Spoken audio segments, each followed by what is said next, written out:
আসসালামু আলাইকুম প্রিয় শিক্ষার্থীরা, স্বাগত জানাচ্ছি আজকে বিদ্যাবাড়ি থেকে। আমি শরীফুল ইসলাম অভ্র।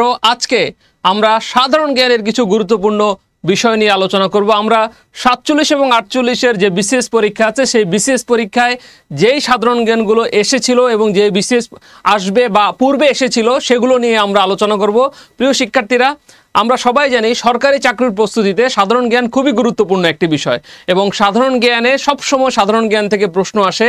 সো আমরা আজকের ক্লাসটাতে 47 এবং 48তম বিসিএসে যারা পড়াশোনা করছেন, যারা 47 এবং 48তম বিসিএস পরীক্ষা দিবেন এবং একই সঙ্গে যারা বিভিন্ন সরকারি চাকরির পরীক্ষার প্রস্তুতি নিচ্ছেন, সেই সরকারি চাকরির পরীক্ষার প্রস্তুতিতে আমি শরীফুল ইসলাম অভ্র আপনাদের সাথে আছি এবং আজকে আমরা খুবই গুরুত্বপূর্ণ প্রশ্নগুলো নিয়ে আলোচনা করব। বরাবরের মতোই আমরা চেষ্টা করি সেই সমস্ত প্রশ্নগুলো আলোচনা করার জন্য যেই সমস্ত প্রশ্নগুলো সমস্ত পরীক্ষায় এসে থাকে।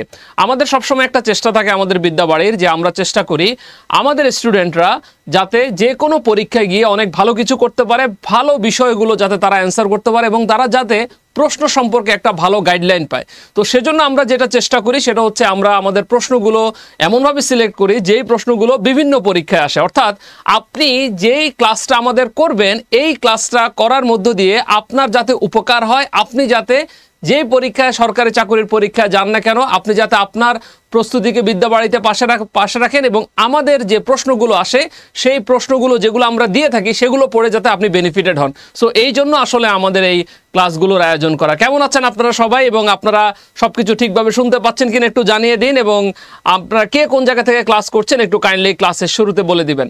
প্রিয় শিক্ষার্থীরা, আমি অনেককেই দেখতে পাচ্ছি এখানে ক্লাসে অলরেডি জয়েন হয়ে গিয়েছেন।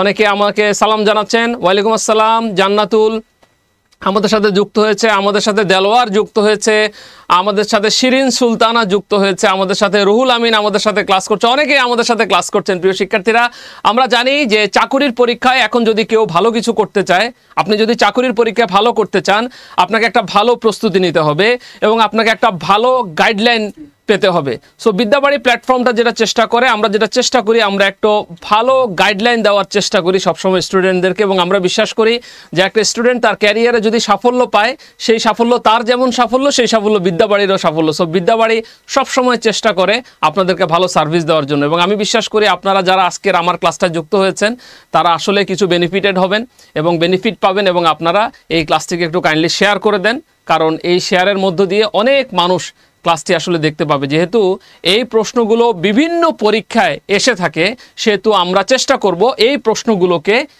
স্টুডেন্টদের মাঝে পৌঁছিয়ে দেওয়ার জন্য। কারণ দেখেন, একটা মানুষ যদি উপকার পায় সেটা আসলে আমাদের জন্য অনেক ভালো। আমরা দেখতে পাচ্ছি এখানে অনেকেই যুক্ত হয়েছেন, যেমন উনি নোয়াখালী থেকে যুক্ত হয়েছেন, আখি ব্রাহ্মণবাড়িয়া থেকে যুক্ত হয়েছেন, সাদ্দাম কুড়িগ্রাম থেকে ক্লাস করছেন, আমি দেখতে পাচ্ছি মোহাম্মদপুর থেকে দীনেশ ক্লাস করছেন, কিশোরগঞ্জ থেকে আরাফাত ক্লাস করছেন, অনেকেই আপনারা ক্লাসে যুক্ত হয়ে গিয়েছেন।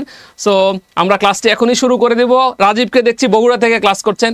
প্রিয় শিক্ষার্থীরা, ক্লাসের শুরুতেই বলে দেই আজকে 30টা সাধারণ জ্ঞান প্রশ্ন পড়াবো এবং এই 30টা সাধারণ জ্ঞান প্রশ্ন থেকে পরীক্ষায় সবসময় প্রশ্ন আসে এবং এই প্রশ্নগুলো কিন্তু প্রিভিয়াস বিসিএসে আসা প্রশ্ন, সেখান থেকে নেওয়া, প্লাস 11 থেকে 20তম গ্রেডে আপনারা যেই পরীক্ষাগুলো দেন সেখান থেকে নেওয়া এই প্রশ্নগুলো এবং প্রত্যেকটা প্রশ্ন পরীক্ষায় আসা এবং আপনাদের জন্য গুরুত্বপূর্ণ প্রশ্ন।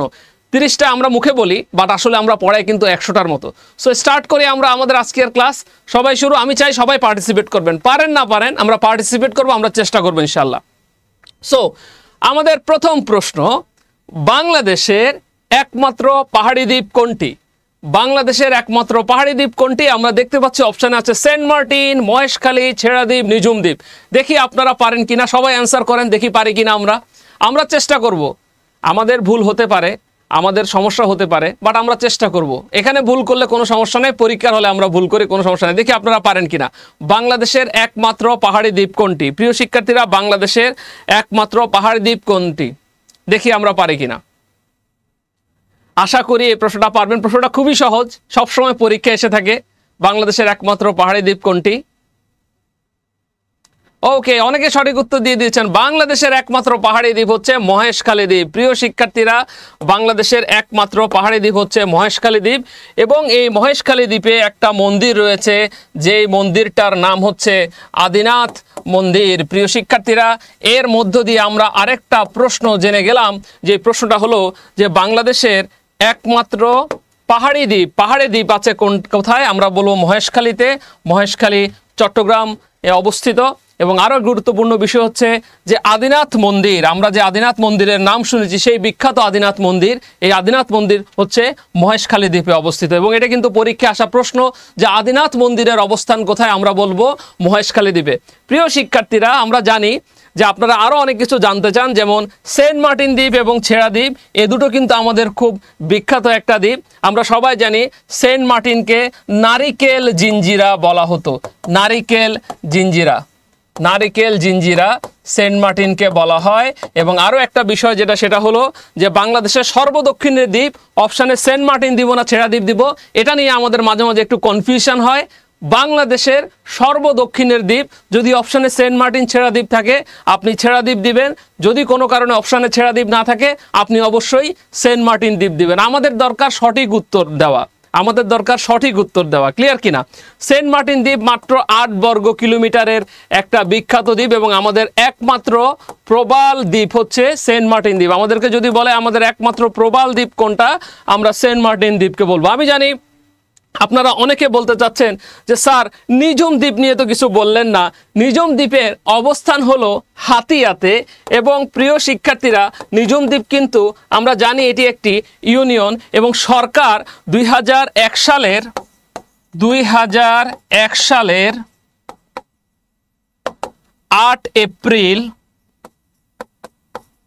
2001 নিঝুম দ্বীপকে জাতীয় উদ্যান হিসেবে ঘোষণা করেছে এবং পুরো দ্বীপটি এখন একটি জাতীয় উদ্যান। তাহলে দেখেন, প্রশ্ন পড়ালাম একটা, তার সাথে অ্যাসোসিয়েটেড আরও কতগুলো প্রশ্ন আমরা কিন্তু বলে দিলাম। আরেকবার রিভিউ করি। বাংলাদেশের একমাত্র পাহাড়ি দ্বীপ আমরা মহেশখালী দ্বীপকে দিব। মহেশখালী দ্বীপে একটা পাহাড় আছে, যে পাহাড়টার নাম হচ্ছে, যে পাহাড়টার একটা মন্দির আছে, যে মন্দিরটার নাম হচ্ছে আদিনাথ মন্দির। আমাদেরকে যদি বলে আদিনাথ মন্দিরের অবস্থান কোথায়, আমরা বলবো মহেশখালী দ্বীপে। আমাদেরকে যদি বলে বাংলাদেশের সর্বদক্ষিণের দ্বীপ কোনটি, আমরা সেন্ট মার্টিন দিব, নিঝুম দ্বীপ দিব। অপশানে যদি সেন্ট মার্টিন বা ছেড়া দ্বীপ দিব, অপশানে যদি সেন্ট মার্টিন এবং ছেড়া দ্বীপ থাকে তখন সর্বদক্ষিণের দ্বীপ হিসেবে আমরা ছেড়া দ্বীপ দিব। কখনো ছেড়া দ্বীপ না থাকলে তখন আমরা কি দিব, সেন্ট মার্টিন দিব। সেন্ট মার্টিনের আয়তন হচ্ছে 8 বর্গ কিলোমিটার। আরেকটা বিষয় হচ্ছে নিঝুম দ্বীপের অবস্থান কোথায়, হাতিয়াতে। অনেকেই সঠিক উত্তর দিয়েছেন, যারা সঠিক উত্তর দিয়েছেন তাদের সবাইকে থ্যাংক ইউ জানাচ্ছি। আমরা বলেছিলাম না আমরা পড়াবো 30টা প্রশ্ন, বাট আসলে আমরা 100-র কাছাকাছি প্রশ্ন আজকে আলোচনা করবো ইনশাআল্লাহ। ওকে, এরপরের প্রশ্নটা আমরা দেখি। এরপর প্রশ্নটা কি আছে, আয়তনে বাংলাদেশের বৃহত্তম জেলা কোনটি? প্রিয় শিক্ষার্থীরা, আয়তনে বাংলাদেশের বৃহত্তম জেলা কোনটি? দেখি আপনারা পারেন কিনা। অপশানে রাঙ্গামাটি, রাজশাহী, ঢাকা, চট্টগ্রাম আছে। আয়তনে বাংলাদেশের বৃহত্তম জেলা কোনটি? দেখি আপনারা পারেন কিনা। আয়তনে বাংলাদেশের বৃহত্তম জেলা কোনটি? দেখি সবাই পারেন কিনা। প্রবাল দ্বীপ মানে কি? একজন প্রশ্ন করেছিলেন, রুমন হাসান। প্রবাল দ্বীপ মানে যেখানে প্রবাল পাওয়া যায়, যেখানে প্রবাল পাওয়া যায়, যে দ্বীপে প্রবাল পাওয়া যায়। ওকে, দেখি উত্তরগুলো দেখি কোনটা হবে উত্তর। আয়তনে বাংলাদেশের বৃহত্তম জেলা কোনটি? দেখি পারেন কিনা। সবাই সঠিক উত্তর দেওয়ার চেষ্টা করতেছে, ভেরি গুড। আমরা দেখতেছি আমাদের শান্তি খানম সঠিক উত্তর দিয়েছেন অলরেডি। রাজীবও সঠিক উত্তর দিয়েছেন। ওকে, সবাই চেষ্টা করি, আমরা সবাই থাকি, সবাই আমরা পার্টিসিপেট করি। ভুল হতে পারে, কোনো সমস্যা নেই, ভুল হতে হতেই মানুষের শুদ্ধ হয়। চেষ্টা করেন আপনারা। দেখি, ফ্যান্টাস্টিক, অনেকে সঠিক উত্তর দিচ্ছেন। তার আগে আমি একটু আপনাদেরকে বলি, সেটা হলো যে রাজশাহী জেলায়, বাংলাদেশের সবচেয়ে কম বনভূমি কোন জেলায়? রাজশাহী জেলায়। ঠিক আছে, আমের সিজন আসতেছে, রাজশাহী, চাঁপাইনবাবগঞ্জ আমাদের বিখ্যাত, যারা পুরো বাংলাদেশে আম সাপ্লাই দেয়, সেই জায়গাগুলো নিয়ে আমাদের আলোচনা হবে। কানসাট একটা বিখ্যাত জায়গা আছে, যেটা চাঁপাইনবাবগঞ্জের বিখ্যাত জায়গা, বিখ্যাত একটি আমের বাজার। ঢাকায় জনসংখ্যা সবচাইতে বেশি, বিভাগ অনুযায়ী, জেলা অনুযায়ী জনসংখ্যা বেশি কোথায়? আমরা বলবো ঢাকাতে। জনসংখ্যা বেশি, বিভাগ এবং জেলা অনুযায়ী জনসংখ্যা বেশি। চট্টগ্রাম বিভাগ, আয়তনে সবচাইতে বড় বিভাগ কোনটা? চট্টগ্রাম বিভাগ। আমি বলেছি না যে বনভূমি কোন জায়গায় কম? রাজশাহী বিভাগে। আর জেলা অনুযায়ী কোন জায়গায় বনভূমি বেশি জানেন? চট্টগ্রাম বিভাগে বনভূমির পরিমাণ বেশি। ক্লিয়ার কিনা? এইবার আসেন আমরা বলি আয়তনে বাংলাদেশের বৃহত্তম জেলা কোনটা। আয়তনে বাংলাদেশের বৃহত্তম জেলা হলো রাঙ্গামাটি জেলা। প্রিয় শিক্ষার্থীরা, আয়তনে বাংলাদেশের বৃহত্তম জেলা এই রাঙ্গামাটি জেলা। রাঙ্গামাটি জেলাকে নিয়ে কিন্তু আরেকটা প্রশ্ন পরীক্ষা এসে থাকে, সেটা আপনারা সবাই হয়তো অনেকে জানেন। সেটা হচ্ছে ভারত, মায়ানমার এই দুটো দেশের সীমান্ত আছে বাংলাদেশের যে জেলায়, সেটা হচ্ছে রাঙ্গামাটি জেলায়। আমাদেরকে যদি বলে ভারত, বাংলাদেশ, মায়ানমার, এই দেশগুলোর তিনটি দেশেরই, ভারত, মায়ানমার, বাংলাদেশ, তিনটি দেশের সীমান্ত আছে কোন জেলায়? রাঙ্গামাটি জেলায়। এই প্রশ্নটা পরীক্ষায় এভাবে আসে যে কোন দুটি বাংলাদেশের কোন জেলার সাথে দুটি দেশের সীমান্ত আছে? আমরা বলবো রাঙ্গামাটি জেলার। আমরা জানি রাঙ্গামাটি কাপ্তাই লেকের জন্য খুবই বিখ্যাত একটা জায়গা। আমি গিয়েছিলাম কাপ্তাইতে, খুব সুন্দর একটা জায়গা কাপ্তাই লেক। কাপ্তাই খুব সুন্দর একটা জায়গা, বাংলাদেশের একমাত্র পানি বিদ্যুৎ কেন্দ্র কোথায়? কাপ্তাইতে। প্রিয়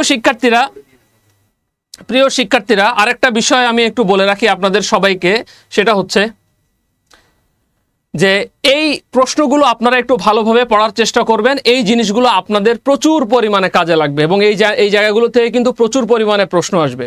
সো যেহেতু রেগুলার প্রশ্ন, রেগুলার কমন, এই জায়গাগুলো আমরা একটু ফোকাস করব যাতে আমরা এই জায়গাগুলো থেকে সবসময় পরীক্ষা আসলে আমরা পারি। ঠিক আছে, ওকে। এর পরের বিষয়টা আমরা একটু বলি, সেটা হলো ঢাকার প্রতিপা স্থান কোথায়? দেখি বলতে পারবেন কিনা ঢাকার প্রতিপা স্থান কোথায়? আমি জানি সবার মনের মধ্যে প্রশ্ন চলে এসছে যে স্যার প্রতিপা স্থান জিনিসটা কি, বা প্রতিপা স্থান বলতে আমরা কি বুঝি, সেটাও আমি বুঝিয়ে দেবো আজকের ক্লাসে। প্রিয় শিক্ষার্থীরা, তার আগে বলেন প্রতিপা স্থান কোথায়? ঢাকার প্রতিপা স্থান কোথায়? দেখি আমরা পারি কিনা। ঢাকার প্রতিপা স্থান কোথায়? ঢাকার প্রতিপা স্থান কোথায়? দেখি আমরা পারি কিনা।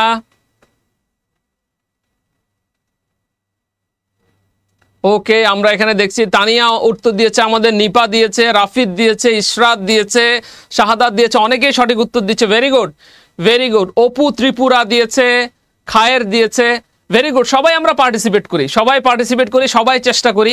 বিসিএস একটা লং জার্নি এবং এই জার্নিতে আপনাকে সফল হওয়ার জন্য আপনার জন্য পেশেন্সটা খুবই গুরুত্বপূর্ণ। আপনি ধৈর্য সহকারে যদি পড়ালেখা করেন, আপনি যদি চেষ্টা করেন, আপনি অবশ্যই একজন বিসিএস ক্যাডার হতে পারবেন। অবশ্যই আপনি প্রিলি পাস করতে পারবেন এবং আপনি সরকারি চাকরিতে, গুরুত্বপূর্ণ চাকরিগুলোতে ভালো করতে পারবেন যদি আপনার চেষ্টা থাকে, সঠিক গাইডলাইন থাকে এবং সঠিক বিষয়গুলো, কোন বিষয়গুলো পরীক্ষা আসে সেটা যদি আপনি জানেন, তাহলে অবশ্যই আপনি ভালো করতে পারবেন। সো প্রিয় শিক্ষার্থীরা, আমরা দেখি ঢাকার প্রতিপা স্থান কোথায়। ঢাকার প্রতিপা স্থান চিলির নিকটে প্রশান্ত মহাসাগরে অবস্থিত।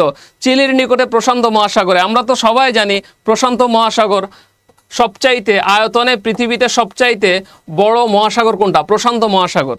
আয়তনে পৃথিবীতে সবচাইতে বড় মহাসাগর কোনটা? প্রশান্ত মহাসাগর। মহাসাগর, সাগর, উপসাগরের পার্থক্য এটা আমি ক্লাসে সবসময় পড়াই। মহাসাগর কি জিনিস, সাগর কি জিনিস, উপসাগর কি জিনিস, এই জিনিসগুলো ক্লাসে আমরা স্টুডেন্টদেরকে বলি, চিত্র এঁকে সুন্দর করে এই জিনিসগুলো আমরা বুঝিয়ে দেওয়ার চেষ্টা করি, যাতে আমাদের একটা স্টুডেন্ট তার বেসিক যে বিষয়গুলো আছে সেগুলোতে তারা ডেভেলপ করে। একই সাথে আমরা অন্তরীপ, প্রণালী, এই জিনিসগুলো নিয়েও আমরা কি করি? আলোচনা করি। সো আমরা যদি দেখি ঢাকার প্রতিপা স্থান কোথায়? প্রতিপা স্থান মানে কি? প্রতিপা স্থান মানে হলো বিপরীত স্থান। প্রতিপা স্থান মানে হলো বিপরীত স্থান। ক্লিয়ার কিনা? যেমন আমরা যদি এটা একটা গোলাকার পৃথিবী আঁকি, আমি খুব সংক্ষেপে একটু আলোচনা করি। গোলাকার পৃথিবী, এটা যদি একটা পৃথিবী হয় আর আমাদের অবস্থান যদি এই জায়গায় হয় বাংলাদেশের, আমরা যদি একটা রেখা কল্পনা করি, তা বাংলাদেশের অপর পাশে আরেকটা, পৃথিবীর অপর পাশে আরেকটা দেশকে ছেদ করে যায়, সেটাই হচ্ছে বাংলাদেশের প্রতিপা স্থান। সো বাংলাদেশ বা ঢাকার প্রতিপা স্থান হচ্ছে চিলি। আর আমাদেরকে যদি বলা হয় যে চিলির ওইখানে যায় যদি বলা হয় তার প্রতিপা স্থান কোনটা, আমরা বলবো বাংলাদেশ। প্রতিপা স্থান মানে হলো বিপরীত স্থান। খুব সংক্ষেপে বললাম, আমরা ক্লাসে আরো ডিটেলসে এগুলো নিয়ে পড়াই। আজকে খুব সংক্ষেপে বললাম, যেহেতু আমরা অনেকগুলো প্রশ্ন দেখাবো স্বল্প সময়, যাতে আপনারা অনেক কিছু শিখতে পারেন, সেজন্য আমরা চেষ্টা করেছি। একজন বলছে স্যার পৃথিবীর সবচেয়ে সরু দেশ কোনটা হবে? পৃথিবীর সবচাইতে সরু দেশ হবে হলো চিলি। পৃথিবীর সবচেয়ে সরু দেশ হচ্ছে কি? চিলি। মরিচের মতো দেখতে পৃথিবীর সবচাইতে সরু রাষ্ট্র বলি আমরা কোনটা? চিলিকে। মরিচের মতো দেশ। চিলির পাশে আপনাদের একটা প্রিয় দেশ আছে, যারা অনেকে ওই ফুটবল দলের ভক্ত, সেটা হলো আর্জেন্টিনা। আর্জেন্টিনা চিলির পাশে অবস্থিত। ক্লিয়ার কিনা? ওকে, ভেরি গুড। অনেকে বলতেছে স্যার প্রশান্ত মহাসাগর নিয়ে আরেকটা যদি ইনফরমেশন বলতেন। একজন এখানে লিখলেন প্রশান্ত মহাসাগর নিয়ে অনেকগুলো ইনফরমেশন আছে, তার মধ্যে একটা তো বললাম আপনাদেরকে যে পৃথিবীর সবচেয়ে বৃহত্তম মহাসাগর হচ্ছে প্রশান্ত মহাসাগর, এবং আরেকটা বিষয় হচ্ছে পৃথিবীতে সবচেয়ে বড় প্রবাল প্রাচীর, সেটা প্রশান্ত মহাসাগরে পাওয়া যায়। পৃথিবীর সবচেয়ে বড় প্রবাল প্রাচীর, যেটাকে গ্রেট ব্যারিয়ার রিফ বলা হয়, সেটা কোথায়? প্রশান্ত মহাসাগরে পাওয়া যায়। আচ্ছা, এর পরের প্রশ্নটা আমরা দেখি। বাংলাদেশের প্রবেশদ্বার বলা হয় কোনটিকে? বাংলাদেশের প্রবেশদ্বার চট্টগ্রাম, কক্সবাজার, টেকনাফ, পঞ্চগড়। বাংলাদেশের প্রবেশদ্বার বলা হয় কোনটিকে? বলেন তো দেখি পারেন কিনা। বাংলাদেশের প্রবেশদ্বার, বাংলাদেশের প্রবেশদ্বার একজন বলছেন স্যার আমি বিদ্যাবাড়িতে অ্যাডমিটেড হতে চাই, আমি ফোন দেই, ফোনে পাচ্ছি না। আপনি অফিস টাইমে ফোন দেন, এখন ফোন দেন, আপনি পাবেন সবাইকে, অসুবিধা নেই। আমাদের এখানে অনেকে ভর্তি হওয়ার জন্য আগ্রহী হয় এবং আমরা চেষ্টা করি সবাইকে সার্ভিস দেওয়ার জন্য। এবং আমরা মোটামুটি এখন আমাদের, আপনারা সবাই জানেন আমাদের অ্যাপসের এবং হচ্ছে আমাদের যে ওয়েবসাইটের প্রবলেমটা ছিল সেটা অলমোস্ট প্রায় ঠিক হয়ে যাওয়ার পথে। এবং আমরা কিন্তু তারপরে স্টুডেন্টদেরকে খুব ভালো একটা সার্ভিস দেওয়ার চেষ্টা করি। আমাদের ফেসবুক গ্রুপ আছে, সেই ক্লোজ গ্রুপগুলোতে আমরা ভিডিও আপলোড দিই, সেখানে স্টুডেন্টরা আমাদের ক্লাস করে। ক্লাসে আমাদের কোনো হ্যাম্পার হচ্ছে না, সেখানে মোটামুটি আমরা সব কিছু সুন্দরভাবে দেখি। আমরা টিচাররাও সেখানে আসি, সেগুলো আমরা দেখি, কোনো প্রবলেম হলে আমরা সেখানে সলভ করে দেওয়ার চেষ্টা করি। অর্থাৎ অ্যাপস এবং ওয়েবসাইটের কারণে বিদ্যাবাড়ির যে আপনার হচ্ছে ক্লোজ গ্রুপগুলো আছে সেখানে আসলে আমাদের খুব একটা প্রবলেম হচ্ছে না। আমরা খুব ভালোভাবে সেখানে হেল্প করার, সাপোর্ট দেওয়ার চেষ্টা করতেছি আমাদের স্টুডেন্টদেরকে। প্লাস হচ্ছে আমাদের অ্যাপস এবং ওয়েবসাইট খুব আপডেট হয়ে আসবে, যেটা আপনাদের খুব হেল্পফুল হবে এবং আপনারা আরও ভালো ভালো ফিচার, আরও ভালো ভালো সেবা পাবেন আমাদের অ্যাপস এবং ওয়েবসাইটে। সো বাংলাদেশের প্রবেশদ্বার বলা হয় কোনটিকে? চট্টগ্রামকে। আমরা সবাই জানি চট্টগ্রাম বন্দরকে বাংলাদেশের প্রবেশদ্বার বলা হয়। 1887 সালে চট্টগ্রাম বন্দর প্রতিষ্ঠা লাভ করে। ক্লিয়ার কিনা? 1887 সালে। ঠিক আছে, এই জিনিসটা আমরা মোটামুটি মনে রাখার চেষ্টা করব। ক্লিয়ার? ওকে। এরপরে ময়নামতির পূর্ব নাম কি? ময়নামতির পূর্ব নাম কি?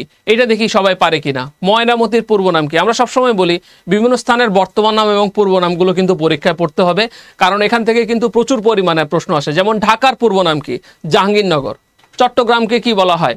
Islamabad, port Grande. সিলেটকে কি বলা হয়? জালালাবাদ, শ্রীহট্ট। শ্রীহট্ট কার পূর্ব নাম? সিলেটের পূর্ব নাম কি? এইভাবেও কিন্তু শ্রীহট্ট কার বর্তমান নাম?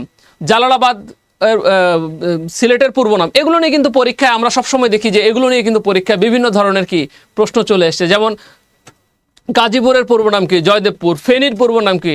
শমশেরনগর। নোয়াখালীকে কি বলা হয়? নোয়াখালীর পূর্ব নাম কি? সুধারাম। সো আপনি বর্তমান নাম এবং পূর্ব নামগুলো একটু পড়ার চেষ্টা করবেন। যারা বলেন যে স্যার আসলে আমি সাধারণ জ্ঞান যে পড়বো, আমি আসলে কোন জায়গা থেকে সাধারণ জ্ঞানটা স্টার্ট করবো, আমি তাদেরকে বলি এগুলো আগে পড়া শুরু করেন। বিভিন্ন স্থানের পূর্ব নাম, বর্তমান নাম, এই জিনিসগুলো আপনাকে অনেক এগিয়ে দিবে এবং এই জিনিসগুলো থেকে আপনি অনেক প্রশ্ন দেখবেন ফ্রিকোয়েন্টলি বিভিন্ন পরীক্ষায় চলে এসে। দেখি তো আপনারা উত্তর করতে থাকেন, অনেকে উত্তর করতে দেখেন। দেখি ময়নামতির পূর্ব নাম কি? অনেকে সঠিক উত্তর দিয়েছেন আমি দেখতে পাচ্ছি এখানে। চয়ন, সাদিয়া, খাদেম, শামিমা, শারমিন, ঐশী, সিরাজ, অনেকে সঠিক উত্তর দিয়েছেন। Very good.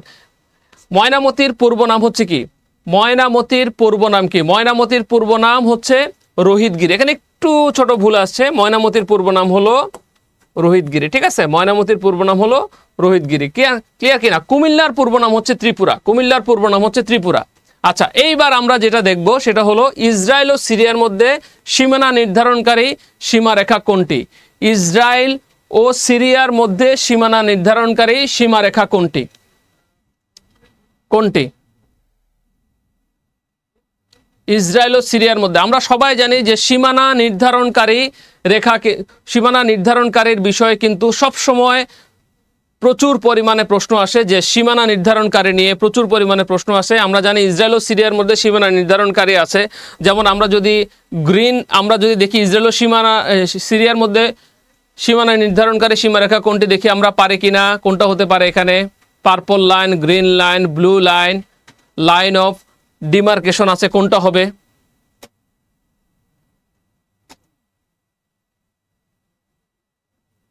কোনটা হবে দেখি সবাই পারে কিনা।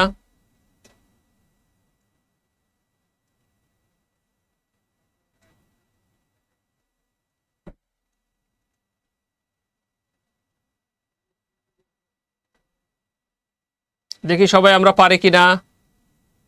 ওকে, ভেরি গুড, সবাই সঠিক উত্তর দিয়েছে। পার্পল লাইন, ইসরায়েল ও সিরিয়ার মধ্যে সীমা নির্ধারণকারী সীমারেখা হচ্ছে পার্পল লাইন। এখন আপনি বলতে পারেন যে স্যার তাইলে যে গ্রিন লাইন আছে সেই গ্রিন লাইনটা কার হবে? এই গ্রিন লাইনটা হবে হলো ইসরায়েল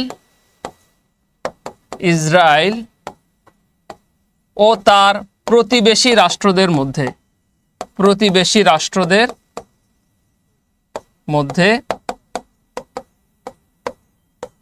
ইসরায়েল ও তার প্রতিবেশী রাষ্ট্রদের মধ্যে যেটা, সেটাকে আমরা কি বলবো? গ্রিন লাইন বলবো। ঠিক আছে। ব্লু লাইন আমরা কাকে বলবো? আমরা ব্লু লাইন বলবো লেবানন ও ইসরায়েলের মধ্যে, লেবানন ও ইসরায়েলের মধ্যে বিভক্তকারী রেখা, লেবানন ও ইসরায়েল,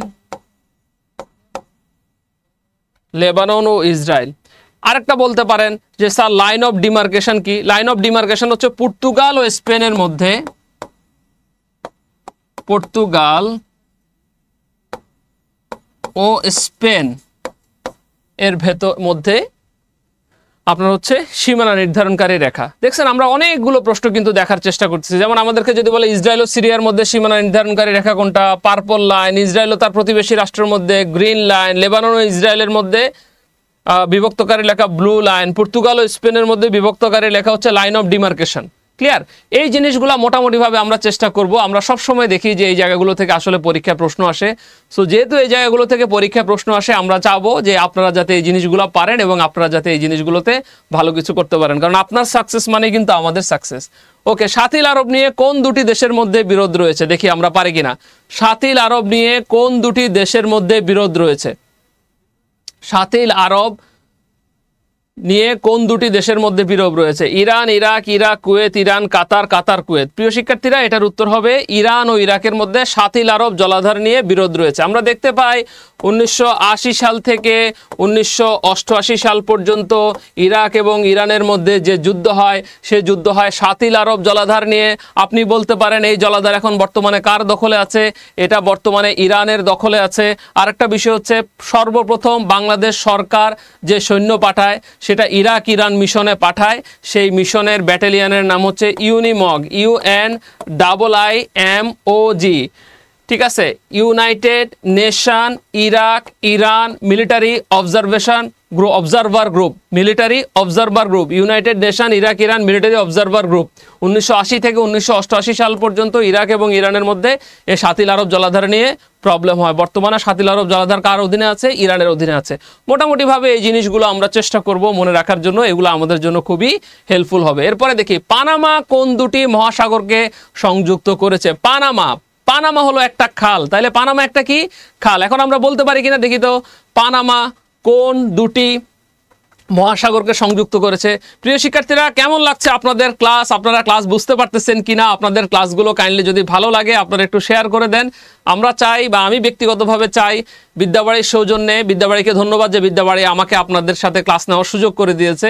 বিদ্যাবাড়ির সৌজন্যে যে ক্লাসটি নিচ্ছি সেটা যাতে আপনাদের উপকারে আসে, আপনি যাতে ভালো কিছু করতে পারেন, আল্লাহ যাতে আপনার নিয়ত বা আপনার যে ইচ্ছা সেটা যাতে পূরণ করে, আপনি যাতে ভালো কিছু করতে পারেন এই ক্লাসের মাধ্যমে, আপনি যাতে অন্তত এই প্রশ্নগুলো কমন পান এবং আপনার প্রিপারেশন যাতে সাকসেসফুল হয়, এটাই আমি চাই। সো কেমন লাগছে ক্লাস একটু কাইন্ডলি কমেন্ট করে জানিয়ে দেবেন। বুঝতে পারছেন কিনা? আনি খান বলছে অসাধারণ লাগছে। থ্যাংক ইউ সো মাচ আনি খান, আপনাকে অনেক ধন্যবাদ। বুঝতে পারছেন, যারা ভালো বলছেন তাদেরকে ধন্যবাদ।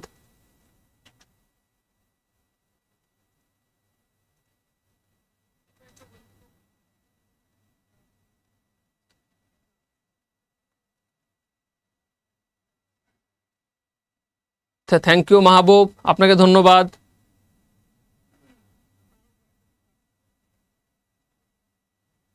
Thank you.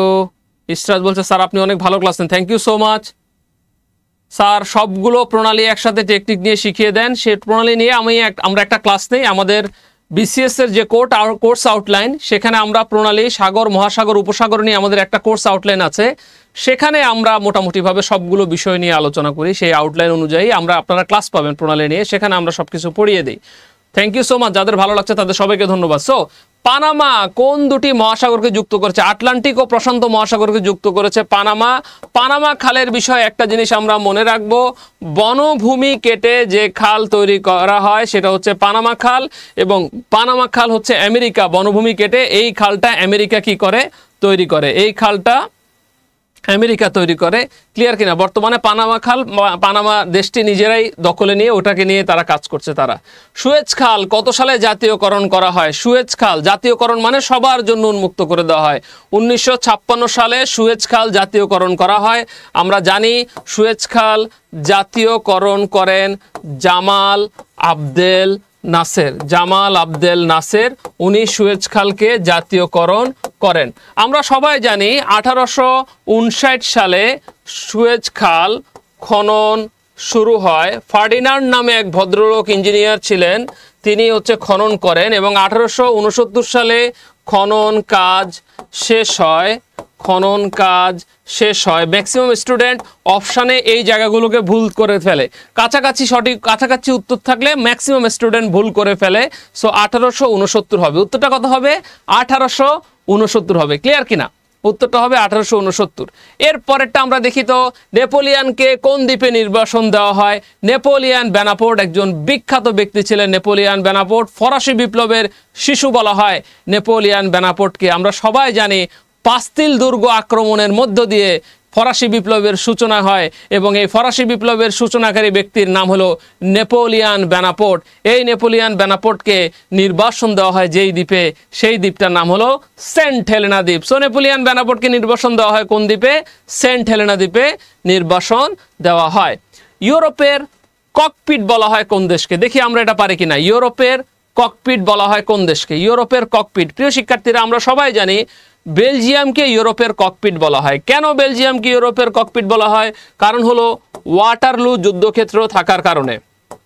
ওয়াটারলু যুদ্ধক্ষেত্র থাকার কারণে বেলজিয়ামকে ইউরোপের ককপিট বলা হয়। 1815 সালে এখানে ওয়াটারলু যুদ্ধ হয় এবং এই প্রশ্নগুলো কিন্তু পরীক্ষায় আসা প্রশ্ন। এই প্রশ্নগুলো কিন্তু বিভিন্ন পরীক্ষায় এসে থাকে এবং যেহেতু পরীক্ষায় প্রশ্ন এসে থাকে সেজন্য আমরা এই প্রশ্নগুলো আপনাদেরকে পড়াচ্ছি যাতে এই প্রশ্নগুলো আপনারা পারেন। আমি আজকেই বলেছিলাম যে 30টা প্রশ্ন মুখে বললাম, দেখবেন আপনি, বাট পড়াবো 100+ প্রশ্ন যেগুলো আপনার খুবই কি লাগবে, উপকারে লাগবে এবং আপনি যাতে বুঝতে পারেন। ক্লিয়ার কিনা? আপনাদের সবার পার্টিসিপেশনের জন্য থ্যাংক ইউ। আপনারা খুব ভালো রেসপন্স করছেন সবাই, সেজন্য সবাইকে থ্যাংক ইউ। এরপরের প্রশ্নটা আমরা দেখি, বাংলাদেশের কুয়েত সিটি বলা হয় কোন দেশ, কোন অংশ থেকে বা কোন দেশ থেকে? আসলে এটা আমরা প্রশ্ন এভাবেই পেয়েছি পরীক্ষায়, সো এইভাবেই উঠাই দিছি। সো কোন স্থানকে? বাংলাদেশের কুয়েত সিটি বলা হয় খুলনাকে। কেন খুলনাকে কুয়েত সিটি বলা হয়? কারণ হচ্ছে খুলনা অনেক বড় একটা, বাংলাদেশের অসাধারণ একটি জেলা, অনেক সুন্দর একটি জেলা খুলনা জেলা। খুলনার চুইঝাল আমার কাছে খুব ভালো লাগে। চুইঝাল একটা খাবার আছে ওদের, খুবই ভালো লাগে খুলনার। সো এই খুলনাকে আপনার কুয়েত সিটি বলা হয় চিংড়ি রপ্তানির কারণে। চিংড়ি রপ্তানির কারণে বা চিংড়ি অনেক বেশি উৎপাদন হয়, এজন্য চিংড়িকে কিন্তু হোয়াইট গোল্ড বলা হয়। হোয়াইট গোল্ড বলা হয়, জানেন তো সবাই। চিংড়িকে কি বলা হয়? হোয়াইট গোল্ড বলা হয়। ক্লিয়ার? চিংড়িকে বলা হচ্ছে হোয়াইট গোল্ড।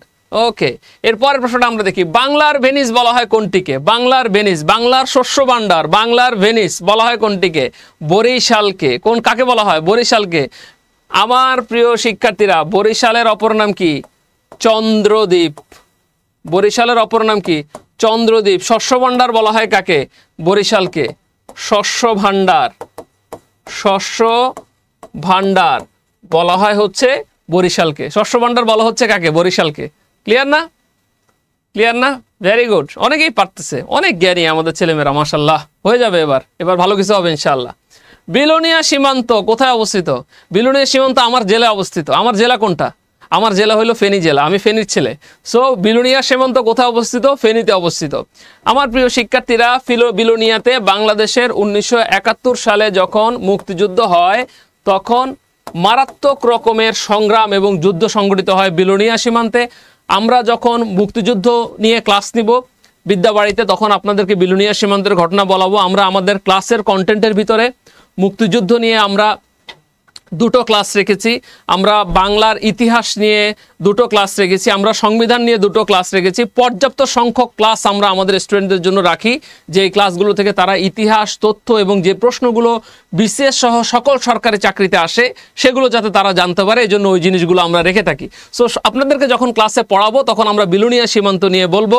বিলোনিয়া বাংলাদেশের ফেনী জেলায় অবস্থিত একটি জায়গা। সীমান্তবর্তী স্থানগুলো কিন্তু পরীক্ষায় প্রচুর পরিমাণে এসে থাকে। যেমন ফেনীর সীমান্ত কয়েকটা মনে রাখার, সীমান্তবর্তী কয়েকটা জায়গা মনে রাখার একটা নিয়ম বলি। ফুলমিয়া, মুহুরীগঞ্জের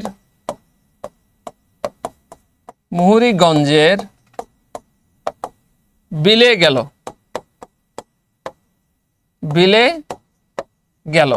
ক্লিয়ার? ফুলমিয়া মুহুরীগঞ্জের বিলে গেল। ফুল দিয়ে হবে কি? ফুলগাজী ফেনীর একটা বিখ্যাত জায়গা আছে যেটাকে ফুলগাজী বলা হয়। মুহুরীগঞ্জ একটা জায়গার নাম। আর বিল দিয়ে তো আমি আপনাদেরকে বলেছি, বিল দিয়ে কি হবে? বিলোনিয়া হবে। বিল দিয়ে কি হবে? বিলোনিয়া। বিল দিয়ে বিলোনিয়া হবে। ঠিক আছে? সো ফুলগাজী, মুহুরীগঞ্জ, বিলোনিয়া এটা একটি জায়গার নাম। কেমন? ওকে, আচ্ছা ঠিক আছে, এইভাবে পড়বেন, মনে থাকবে। প্রিয় শিক্ষার্থীরা, গরম অফার, ঠিক আছে, গরম অফার আপনাদের জন্য 50% ছাড় চলছে আমাদের 47তম বিসিএস কেয়ার লাইভে। আপনারা যারা আমাদের বিসিএস ক্লাস করতে চান প্রিয় শিক্ষার্থীরা, সেখানে 50% ছাড়ে ভর্তি চলছে আপনাদের জন্য, এবং খুব সীমিত সময়ের জন্য আমরা এই ছাড়টা দিচ্ছি। আশা করি আপনারা আমাদের সাথে ক্লাস করবেন, আমাদের সাথে উপকৃত হবেন। আমরা আপনাদেরকে সর্বোচ্চ সেবা দেওয়ার জন্য চেষ্টা করব, এবং সবচেয়ে বড় বিষয় হচ্ছে আমরা এই 47-এর ক্লাসে 130টা মেগা লাইভ ক্লাস দিব। আমরা 280টা পরীক্ষা রাখবো, কারণ আমরা দেখেছি যত এক্সাম ছেলে মেয়ে দেয় তত ছেলে মেয়ে ভালো করে। সো এই জন্য আমরা 280টা পরীক্ষা, 20টা অ্যাসাইনমেন্ট এবং 6টা মাসিক পরীক্ষা রেখেছি, যে পরীক্ষাগুলো আপনার নিজেকে তৈরি করার জন্য, প্রিপেয়ার হওয়ার জন্য ভালো করবে। কারণ আমরা দেখি যে পরীক্ষা দিতে গেলে অনেক সময় স্টুডেন্টরা পরীক্ষার স্বল্পতার কারণে, ঠিকভাবে পরীক্ষা পূর্ববর্তীতে না দেওয়ার কারণে তারা কিন্তু মেইন পরীক্ষা গিয়ে খারাপ করে। সো এই জন্য বিদ্যাবাড়ি যেটা করেছে, 130টা মেগা লাইভ ক্লাসের পাশাপাশি 280টা পরীক্ষা, 20টা অ্যাসাইনমেন্ট টেস্ট, 6টা মাসিক পরীক্ষা, 4টা এক্সিকিউটিভ বা এক্সক্লুসিভ মডেল টেস্ট দিচ্ছে। এবং সবচেয়ে বড় বিষয় হচ্ছে আমরা অত্যাধুনিক লেকচার শিট দিচ্ছি। আমাদের লেকচার শিটগুলো এখন সুন্দর করে সাজিয়েছি, সুন্দর করে আমাদের প্রেসে চলে গেছে, এবং আপনাদের কাছে লেকচার শিটগুলো পৌঁছে যাবে। প্রিয় শিক্ষার্থীরা, অনেক ভালো লেকচার শিট আপনারা পাবেন যারা ভর্তি হবেন তারা। এবং সবচেয়ে বড় কথা হলো, লেকচার শিট আমরা পিডিএফ আকারে দিব। সেই পিডিএফে আপনি বাসায় বসে বসে সুন্দর করে আপনি লেকচার শিট পড়তে পারবেন পিডিএফ আকারে। ওকে, এরপরে আমরা আরেকটা বিষয় বলি। আমাদের আরেকটা প্রস্তুতি হচ্ছে, আরেকটা কোর্স আছে, সেটা হলো 48তম বিসিএস। আমরা চেষ্টা করতেছি যে যারা হচ্ছে এখনো honours first year, second year, third ইয়ারে পড়ে, তারা যাতে 48 বিসিএসও যারা যাতে প্রস্তুতি নিতে পারে, সেজন্য কিন্তু তাদের জন্য আমরা 150টা মেগা লাইভ ক্লাস রেখেছি, 30টা অ্যাসাইনমেন্ট, 8টা মাসিক পরীক্ষা, 10টা বিষয়ভিত্তিক টেস্ট রেখেছি। অর্থাৎ আপনার যদি স্বপ্ন হয় বিসিএস পরীক্ষা, আপনার যদি স্বপ্ন হয় সরকারি চাকরির পরীক্ষা, আপনি এখন থেকে প্রস্তুতি নিতে পারেন। যে হয়তো 47 আপনি পার্টিসিপেট করতে পারবেন না, 48-এ, সো আপনি অ্যাডভান্স এই ক্লাসগুলো করে নিতে পারেন। সেখানেও আমরা কি দিচ্ছি, শিট দিচ্ছি, এবং এটা আপনার জন্য অনেক অনেক বেনিফিটেড হবে। ওকে, এরপরে যেই কোনো তথ্যের জন্য এই নাম্বারগুলোতে আপনারা একটু যোগাযোগ করবেন। যেই কোনো তথ্যের জন্য এই নাম্বারগুলোতে আপনারা যোগাযোগ করবেন। এই নাম্বারগুলো আপনাদের জন্য খুবই কি লাগবে, কাজে লাগবে। এই নাম্বারগুলো, বিদ্যাবাড়ির এই নাম্বারগুলো অফিস টাইম, সকাল 9টা থেকে রাত 9টা পর্যন্ত অফিস টাইমে আপনারা এই নাম্বারগুলোতে ফোন দিবেন। এখানে আপনারা মোটামুটিভাবে সাপোর্ট বা যে হেল্পগুলো আছে সেগুলো পেয়ে যাবেন। একটু স্ক্রিনশট দিয়ে নেন, আমি একটু সরে দাঁড়ালাম যাতে আপনাদের দেখতে সুবিধা হয়। ওকে, প্রিয় শিক্ষার্থীরা, এর পরের প্রশ্নটা আমরা চলে যাই। বাংলাদেশের সীমান্তবর্তী মায়ানমারের রাজ্য নিচের কোনটি? বাংলাদেশের সীমান্তবর্তী মায়ানমারের রাজ্য নিচের কোনটি? দেখি পারে কিনা। একজন প্রশ্ন করছেন লেকচার শিটের হার্ড কপি দিবেন কিনা। লেকচার শিটের হার্ড কপিও আপনি নিতে পারবেন, সেটা আমাদের বুক ডিপার্টমেন্টে ফোন দিয়ে একটা ফি দিয়ে লেকচার শিটের হার্ড কপিটা আপনাকে নিতে হবে। এমনি আমরা পিডিএফ সবাইকে দেই, হার্ড কপি নিতে গেলে আপনি ওইটাও কালেক্ট করতে পারবেন, সেই ব্যবস্থা আমাদের এখানে আছে। একজন জিজ্ঞেস করছেন, স্যার এখন ভর্তি হব নাকি অ্যাপস ঠিক হলে? অ্যাপসের সাথে আমাদের সার্ভিসের, অ্যাপস ঠিক হলে যে আপনি ভালো সার্ভিস পাবেন বা এরকম হবেন, আপনি সার্ভিস ভালো পাবেন অ্যাপস ঠিক হলে। বাট এখনও যারা ভর্তি হচ্ছে তারা কিন্তু কেউ খারাপ সার্ভিস পাচ্ছে না, তারা সবাই ভালো সার্ভিস পাচ্ছে। সো আপনি অ্যাপস ঠিক না হলে যে আপনি ভর্তি হবেন না, বিষয়টা তা না। আপনি ভর্তি হন। আমি অলরেডি বলেছি যে আমরা ফেসবুক ক্লোজ গ্রুপে ক্লাসগুলো নিচ্ছি, সেখানে ভালো সাপোর্ট পাচ্ছি, সেখানে আমরা ভিডিওগুলো আপলোড দিচ্ছি। সো বাংলাদেশের সীমান্তবর্তী মায়ানমারের রাজ্য হচ্ছে রাখাইন রাজ্য। আরেকটা রাজ্য আছে যেটাকে বলা হয় চীন রাজ্য। ক্লিয়ার? দুটো চীন রাজ্য। ভূ প্রকৃতি অনুসারে বাংলাদেশকে কয়টি ভাগে ভাগ করা যায়? ভূ প্রকৃতি অনুযায়ী বাংলাদেশকে ভাগ করা যায়, দেখি আমরা লিখি, পাহাড়ি এলাকা, সোপান অঞ্চল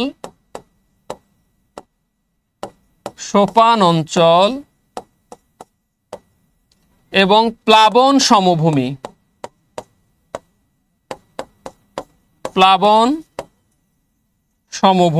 তাহলে আপনি দেখতে পাচ্ছেন যে ভূ প্রকৃতি অনুসারে ভাগ করা হয় হলো পাহাড়ি এলাকা, সোপান অঞ্চল, প্লাবন সমভূমি, এই তিনটিকে।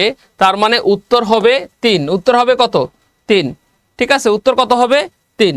সো ভূ প্রকৃতি অনুসারে 3টি ভাগে ভাগ করা যায়। এরপরে আমরা দেখি কোন দেশকে ইউরোপের রুটির ঝুড়ি বলা হয়। এটা সবাই পারেন। এটার উত্তর অপশনে জার্মানি আছে, ইতালি আছে, পোল্যান্ড আছে, ইউক্রেন আছে। উত্তর হবে হচ্ছে ইউক্রেন। উত্তর কি হবে? ইউক্রেন। ক্লিয়ার কিনা? ইতালি। প্রিয়, ইতালি নিয়ে কিন্তু একটা প্রশ্ন পরীক্ষা আসে, মনে আছে? বুট জুতার মতো দেখা যায় কাকে? মনে আছে কি না? বুট জুতার মতো দেখা যায় কাকে? আচ্ছা, এটার একটু কালারটা চেঞ্জ করে দেই।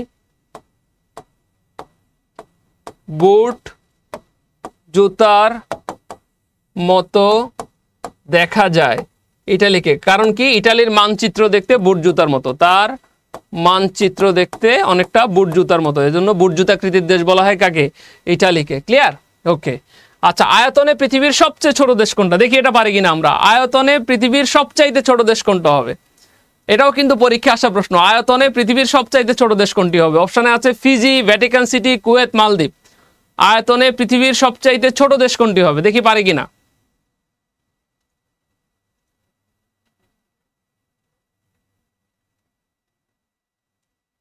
দেখি তো সবাই পারি কিনা আমরা। আয়তনে পৃথিবীর সবচেয়ে ছোট দেশ কোনটা হবে? আয়তনে পৃথিবীর সবচেয়ে ছোট দেশ কোনটা হবে? দেখি। দুই একজন মালদ্বীপ দিচ্ছেন, আমি বলে নেই মালদ্বীপ হবে না। মুসলিম বিশ্বগুলোর মধ্যে সবচেয়ে ছোট দেশ হবে মালদ্বীপ। তার মানে বাকি তিনটা অপশন থেকে কোনটা হবে বলেন? বাকি তিনটা হবে। এক্স্যাক্টলি, অনেকে সঠিক উত্তর দিয়েছি আমরা। Vatican city. Vatican city. আমরা দেখছি অদিতি সঠিক উত্তর দিয়েছে, তুহিন সঠিক উত্তর দিয়েছে, তৃষা সঠিক উত্তর দিয়েছে, অনেকে সঠিক উত্তর দিয়েছেন। Very good. ওকে, এরপরে দেখি পবিত্র ভূমি বলা হয় কোনটিকে? পবিত্র ভূমি বলা হয় কোনটিকে? দেখি পারে কিনা। পবিত্র ভূমি বলা হয় কোনটিকে? পবিত্র ভূমি বলা হয় কোনটিকে? পবিত্র ভূমি বলা হয় কোনটিকে? দেখি পারে কিনা আমরা। ইয়েস, পবিত্র ভূমি বলা হয় জেরুজালেমকে। প্রিয় শিক্ষার্থীরা, জেরুজালেমকে পবিত্র ভূমি বলা হয়। আমরা সবাই জানি জেরুজালেমকে নিয়ে 8টা যুদ্ধ হয়, যাকে ক্রুসেড বা ধর্মযুদ্ধ বলে। ধর্মযুদ্ধ বলে। মুসলমানরা আল আকসা মসজিদ থাকার কারণে জেরুজালেমের মালিকানা দাবি করে, খ্রিস্টানরা যীশু খ্রিস্টের জন্মস্থান বা বেথেলহেমের কারণে, এবং ইহুদিরা বলে এটা নাকি তাদের একটা পবিত্র জায়গা, তাদের উপাসনালয় ছিল। সো এই সমস্ত কারণে জেরুজালেমটা খুবই বিখ্যাত একটা জায়গা, এবং এই জন্য জেরুজালেমকে পবিত্র ভূমি বলা হয়। জেরুজালেম নিয়ে ক্রুসেড বা ধর্মযুদ্ধ হয় মুসলমান ও খ্রিস্টানদের মধ্যে এই যাবৎকালে 8 বার, যাকে ক্রুসেড বা ধর্মযুদ্ধ বলে। এবং মনে রাখবেন, ক্রুসেড শব্দের বাংলা অর্থ হচ্ছে ধর্মযুদ্ধ। হাম্মুরাবি যে জন্য বিখ্যাত। হাম্মুরাবি যে জন্য বিখ্যাত। প্রিয় শিক্ষার্থীরা, অনেকে বলে থাকে, আমি প্রায় সময় শুনেছি যে সভ্যতা থেকে নাকি বিসিএস এ প্রশ্ন কম আসে, কিন্তু একটা হলো প্রশ্ন আসলে আপনাকে পড়তে হবে। কম আসুক আর বেশি আসুক, প্রতি বছর যেহেতু ধারাবাহিকভাবে আমরা দেখেছি লাস্ট কয়েক বছর ধরে একটা হলো প্রশ্ন আসে। সো একটু চেষ্টা করবেন সবাই সভ্যতা নিয়ে একটু পড়ার জন্য। আমরা পরীক্ষার হলে গেলে যাতে আমরা সব পড়া পড়ে যেতে পারি, আমাদের যাতে আমরা কোনো জায়গায় ধরা না খাই, সেই জন্য আমরা চেষ্টা করব সব কিছু পড়ার জন্য। সো হাম্মুরাবি যে জন্য বিখ্যাত, উনি হলো আইন সংকলন। পৃথিবীতে সর্বপ্রথম আইন প্রণয়ন বলেন, আইন সংকলন বলেন, এখানে সবচেয়ে বেশি যায় অপশানে আইন সংকলনটা বেশি যায়, দ্যাটস ওয়াই আইন সংকলনটা দিলাম। হাম্মুরাবি আইন, লিখিত আইনের প্রচলনের জন্য খুব বিখ্যাত। আইন প্রণয়নও হয়, আইন সংকলনও হয়। ক্লিয়ার কিনা? দুইটাই হয়। সো আমরা এখানে আইন সংকলনটা বেশি দিব যাচ্ছে আর কি সাথে। মানবাধিকার দিবস পালিত হয় কবে? মানবাধিকার দিবস পালিত হয় হচ্ছে 10 ডিসেম্বর। আমাদেরকে যদি বলে মানবাধিকার দিবস পালিত হয় কবে, আমরা কি বলবো? 10 ডিসেম্বর। বিশ্ব পরিবেশ দিবস কবে? 5ই জুন। ক্লিয়ার কিনা? এগুলো আমরা একটু মনে রাখবো, কারণ এগুলো থেকে আমরা দেখি যে পরীক্ষায় প্রশ্ন এসে থাকে। ওকে, এরপর দেখি ওয়ার অ্যান্ড পিস উপন্যাসের রচয়িতাকে। ওয়ার অ্যান্ড পিস উপন্যাসের রচয়িতাকে। ওয়ার অ্যান্ড পিস উপন্যাসের রচয়িতাকে। দেখি এটা পারে কিনা। আমরা সবসময় দেখি বিভিন্ন পরীক্ষায় প্রশ্ন আসে প্রচুর, যে আসলে পুস্তক বা গ্রন্থগুলো কে লিখেছেন। সো এই পুস্তক বা গ্রন্থগুলো আপনারা একটু পড়ার চেষ্টা করবেন সবাই। ক্লিয়ার কিনা? এই পুস্তক বা গ্রন্থগুলো একটু পড়ার চেষ্টা করবেন। সো আমরা দেখতে পাই ওয়ার অ্যান্ড পিসের লেখক হচ্ছে Leo Tolstoy. Leo Tolstoy. Very good, অনেকে পারছেন। ওকে, ফেয়ারফ্যাক্স কি? ফেয়ারফ্যাক্স কি দেখি বলতে পারেন কিনা। এখানে অপশানে আছে সংবাদ সংস্থা, পরিবেশ সংস্থা, গোয়েন্দা সংস্থা, মানবাধিকার সংস্থা। সংবাদ সংস্থা, পরিবেশ সংস্থা, গোয়েন্দা সংস্থা, মানবাধিকার সংস্থা। দেখি আমরা পারি কিনা।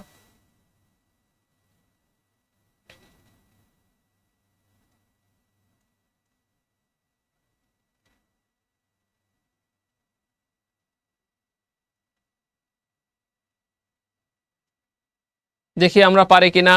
ওকে, ফেয়ারফ্যাক্স। ভেরি গুড, গোয়েন্দা সংস্থা ফেয়ারফ্যাক্স। আর আরেকটা জিনিস মাথায় রাখবেন, আমরা এটা ভুল করি অনেকে, ইন্টারফ্যাক্স। ইন্টারফ্যাক্স হচ্ছে বার্তা সংস্থা। ইন্টারফ্যাক্স হচ্ছে বার্তা সংস্থা।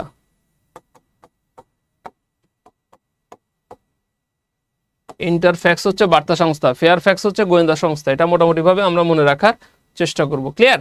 ওকে, এরপর আমরা দেখি কোন দেশের মহিলারা সর্বপ্রথম ভোটাধিকার লাভ করেন। দেখি আমরা পারি কিনা। কোন দেশের মহিলারা সর্বপ্রথম ভোটাধিকার লাভ করেন? কোন দেশের মহিলারা ভোটাধিকার লাভ করেন? এটা অনেকেই পারা উচিত।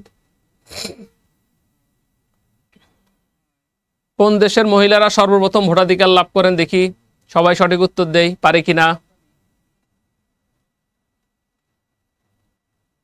দেখি তো। মহিলারা ভোটাধিকার লাভ করে নিউজিল্যান্ডের মহিলারা 1893 সালে নিউজিল্যান্ডের মহিলারা সর্বপ্রথম ভোটাধিকার লাভ করে। ঠিক আছে, আরেকটা বিষয় আপনাদেরকে বলি, সেটা হচ্ছে 1918 সালে সর্বপ্রথম ব্রিটেনের মহিলারা ভোটাধিকার লাভ করে এবং 1920 সালে আমেরিকার মহিলারা ভোটাধিকার লাভ করে। ক্লিয়ার কিনা? এই জিনিসটা আমরা মাথায় রাখবো। ঠিক আছে, মোটামুটি এই জায়গাগুলো থেকে যেহেতু প্রশ্ন আসে, এই জায়গাগুলো আমাদেরকে দেখা দরকার। কবে ফরাসি বিপ্লব সংগঠিত হয়? অলরেডি আমরা নেপোলিয়নের কথা বলেছি এবং বলেছি বাস্তিল দুর্গের মাধ্যমে ফরাসি বিপ্লব হয়। সো অপশনের উত্তরটা হবে 1789। এগুলো হচ্ছে মোস্ট কমন প্রশ্ন। আপনারা যারা বিভিন্ন পরীক্ষার প্রিপারেশন নেবেন তারা এই জায়গাগুলো থেকে প্রিপারেশন নিতে পারেন, কারণ এই জায়গাগুলো থেকে প্রচুর পরিমাণে প্রশ্ন পরীক্ষা এসে থাকে। ঠিক আছে, এই জিনিসগুলো আপনারা চেষ্টা করবেন। ওকে, যুদ্ধই জীবন যুদ্ধই সার্বজনীন, এটি কার উক্তি? যুদ্ধই জীবন যুদ্ধই সার্বজনীন, এই উক্তিটা কে করেছেন? এই উক্তিটা করেছেন একজন বিখ্যাত মানুষ যার নাম হিটলার। হিটলার জন্মগ্রহণ করে কোথায়? হিটলার জন্মগ্রহণ করে কোথায়? হিটলার জন্মগ্রহণ করেন অস্ট্রিয়াতে। অস্ট্রিয়াতে হিটলার জন্মগ্রহণ করেন। নাৎসিবাদের প্রবক্তা হলো হিটলার। হ্যাঁ, হিটলারের গোপন পুলিশ বাহিনীকে বলা হয় গেস্টাপো। হ্যাঁ, হিটলার তো অনেক সুন্দর সুন্দর কোটেশন আছে হিটলারের, যেমন একটা আছে যুদ্ধই জীবন যুদ্ধই সার্বজনীন। এছাড়া অনেক কোটেশন আছে যেটা আমি প্রায় সময় ক্লাসে বলি। হিটলারের কোটেশনগুলো দেখার চেষ্টা করবেন। বিভিন্ন ধরনের উক্তি নিয়ে কিন্তু প্রশ্ন আসে, সো এই উক্তিগুলো আপনারা দেখার চেষ্টা করবেন। যেমন হিটলারের একটা কোটেশন আছে, আমি মাঝে মাঝে বিভিন্ন আমার ক্লাসে বলি, if you want to take a decision think 1000 time after taking a decision, never turn back even you get 1000 difficulties. এটাও কিন্তু হিটলারের একটা কোটেশন। ক্লিয়ার?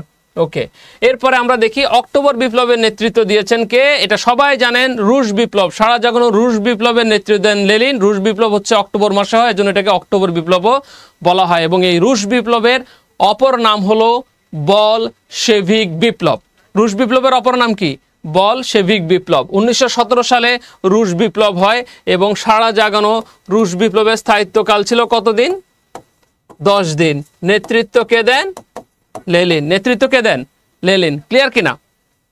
ওকে, গ্লাসনস্ত নীতি কোন দেশে চালু হয়েছিল? চীন, সাবেক সোভিয়েত ইউনিয়ন, হাঙ্গেরি, পোল্যান্ড। আমরা সবাই জানি মিখাইল গর্বাচেভ উনি গ্লাসনস্ত এবং পেরেস্কা নীতির প্রবক্তা। সো গ্লাসনস্ত নীতিটা চালু হয়েছিল সাবেক সোভিয়েত ইউনিয়নে। অনেকে হয়তো জানেন যে সোভিয়েত ইউনিয়ন ভেঙে পৃথিবীতে 15টা রাষ্ট্র হয়। সোভিয়েত ইউনিয়ন ভেঙে পৃথিবীতে 15টা রাষ্ট্র হয় এবং এই 15টা রাষ্ট্রের নাম কিন্তু পরীক্ষায় প্রশ্ন আসে। 1945 সালে প্রতিষ্ঠাকালীন সময়ে জাতিসংঘের সদস্য রাষ্ট্র কয়টি ছিল? প্রিয় শিক্ষার্থীরা, আমরা সবাই জানি 1945 সালের 24শে অক্টোবর জাতিসংঘ প্রতিষ্ঠা লাভ করে। 1945 সালের 24শে অক্টোবর জাতিসংঘ প্রতিষ্ঠা লাভ করে এবং 24শে অক্টোবরকে বলা হয় জাতিসংঘ দিবস। 24শে অক্টোবরকে কি বলে? জাতিসংঘ দিবস বলে। এবং এই জাতিসংঘ দিবস 1945 সালের 24শে অক্টোবর হয়। 24শে অক্টোবরকে জাতিসংঘ দিবস বলে এবং প্রতিষ্ঠাকালীন সদস্য ছিল কয়টি? 51টি।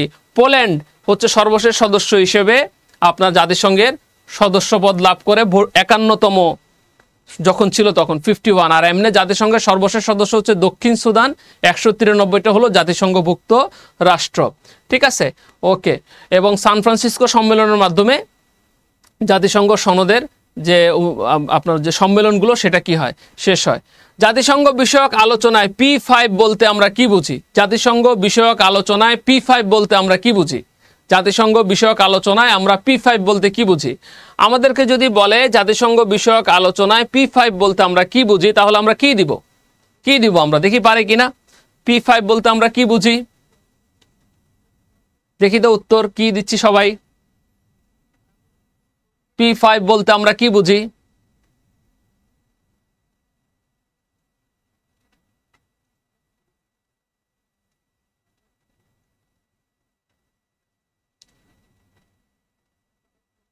একজন জিজ্ঞেস করছেন সর্বশেষ লিখছেন সর্বশেষ স্বাক্ষর করে পোল্যান্ড, হ্যাঁ 51তম দেশ হিসেবে। ওকে, আচ্ছা, জাতিসংঘ বিষয়ক আলোচনায় P5 বলতে আমরা বুঝি নিরাপত্তা পরিষদের 5টা স্থায়ী সদস্যকে। আমরা জানি নিরাপত্তা পরিষদের 5টা স্থায়ী সদস্য হচ্ছে America, Britain, Russia, China, France. এই 5টা দেশ হচ্ছে, অর্থাৎ America, Britain, Russia, China, France, প্রত্যেকটার ক্যাপিটাল লেটার লিখলাম। এরা হলো নিরাপত্তা পরিষদের 5টা স্থায়ী সদস্য। এদের একটা ক্ষমতা থাকে, যে ক্ষমতাকে বলা হয় ভেটো ক্ষমতা। ভেটো একটি ল্যাটিন শব্দ, ভেটো শব্দের অর্থ হচ্ছে আমি ইহা মানি না। নিরাপত্তা পরিষদের সর্বমোট সদস্য হচ্ছে 15টা, তার মধ্যে এই 5টা হলো স্থায়ী সদস্য, অস্থায়ী সদস্য আছে হচ্ছে 10টা। তারা নির্বাচিত হয় কয় বছরের জন্য? 2 বছরের জন্য। আমরা জাতিসংঘ নিয়ে আমাদের একটা লেকচার রেখেছি, যেই লেকচারে আমরা জাতিসংঘ নিয়ে মোটামুটি যা কিছু আসে জাতিসংঘ রিলেটেড সেই প্রশ্নগুলো আমরা পড়ানোর চেষ্টা করি। সেখান থেকে প্রচুর পরিমাণে প্রশ্ন এসে। কেমন লাগতেছে আপনাদের ক্লাস প্রিয় শিক্ষার্থীরা? একটু জানিয়ে দিন আপনারা ক্লাস বুঝছেন কিনা, ভালো লাগছে কিনা, এবং আপনাদের ভালো লাগাই আমাদের জন্য সার্থকতা। এবং বিশ্বাস করি যে আপনারা এই ক্লাসটা শেয়ার দিয়ে দিবেন, যাতে আপনাদের মাধ্যমে অন্য মানুষগুলো বিদ্যাবাড়ি সম্পর্কে জানে। সবচেয়ে বড় কথা, তারা নিজেরা যাতে বেনিফিটেড হয়, তারা যাতে নিজেরা ভালো কিছু করতে পারে, তাদের বেনিফিট যাতে নিজেরা পায়, সেজন্য আপনারা এই ক্লাসটা একটু কাইন্ডলি শেয়ার করে দিবেন সবাই। প্রিয় শিক্ষার্থীরা, অলরেডি আমি বলেছি আমার আজকের ক্লাসে যে 50% ছাড়ে ভর্তি চলছে আমাদের 48 BCS এবং 47 BCS উভয়টাতে। এবং 48 BCS এ আমরা 150টা মেগা লাইভ ক্লাস, 5টা বোর্ড ভিত্তিক বইয়ের পরীক্ষা, 30টা অ্যাসাইনমেন্ট টেস্ট, 8টা মাসিক পরীক্ষা, 4টা জব সলিউশন এবং একই সঙ্গে PDF আমরা দিচ্ছি। এবং বিদ্যাবাড়ি সবসময় চেষ্টা করে তার ভালো জিনিসগুলো তার স্টুডেন্টদেরকে দেওয়ার জন্য। কারণ আমরা বিলিভ করি আপনাকে যদি আমরা ভালো পড়াই, আপনাকে যদি আমরা সুন্দরভাবে পড়াই, তাহলে আপনি আমাদেরকে অন্য স্টুডেন্ট রেফার করবেন। আমরা চাই সবাই ভালো করুক, সবার সাথে সাথে বিদ্যাবাড়িও ভালো কিছু করুক।